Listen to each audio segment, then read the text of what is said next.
જય માતાજી, જય સદીમાં મિત્રો, કેમ છો? તો મિત્રો, આજે આપણે વાત કરવાના છીએ ઠાકોર ફેમિલી વિશે। તો આજે આપણે ઠાકોર ફેમિલીના 5 એવા રહસ્યો વિશે જાણવાના છીએ જે તમે આજ સુધી કોઈ દિવસ સાંભળ્યા નહીં હોય। તો ચાલો આગળ વાત કરીએ આપણે આ 5 રહસ્યોની। મિત્રો, આ ફેમિલીનું પહેલું રહસ્ય એ છે કે આ ફેમિલીની બધી સ્ત્રીઓ પોતાના ઘરની જવાબદારીઓ નિભાવવાની સાથે સાથે વિડીયોમાં કામ કરે છે અને પોતે સ્ત્રી તરીકેની મર્યાદામાં રહે છે।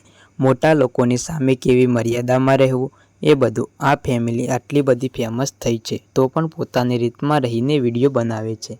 મિત્રો, આગળના રહસ્યો જોવાનું ભૂલતા નહીં, કેમ કે આગળના રહસ્યો તમારી ફેમિલી માટે પણ ઉપયોગી બનવાના છે। મિત્રો, બીજા રહસ્યની વાત કરીએ તો આ ફેમિલી પોતાના વિડીયો બનાવતી વખતે કોઈ પણ અપશબ્દ બોલતી નથી અને એવા કોઈ પણ પ્રકારના વિડીયો મૂકતા નથી કે જે ફેમિલી સાથે ન જોઈ શકાય। આ વાત આ ફેમિલી ખૂબ જ સારી રીતે નિભાવે છે।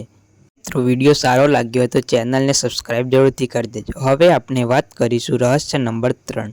તો આ ફેમિલી બીજા કોઈ પણ યુટ્યુબર સાથે કમ્પેરિઝન કરતી નથી કે બીજા લોકોની જેમ ફેમસ થવાનો વધારે એટીટ્યૂડ દેખાડતી નથી, તેથી જ આ ફેમિલી લાખો લોકોના દિલ પર રાજ કરે છે। મિત્રો, આગળ વાત કરીએ રહસ્ય નંબર 4ની।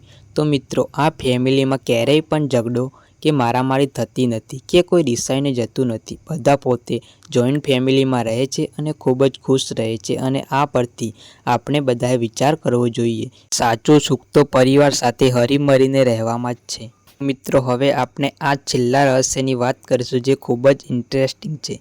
તો મિત્રો, ઠાકોર ફેમિલી આજકાલ વિડીયો બનાવીને ફેમસ નથી થઈ, પરંતુ તે આ ફિલ્ડમાં 3 વર્ષ મહેનત કરીને આ સ્ટેજ સુધી પહોંચી શકી છે।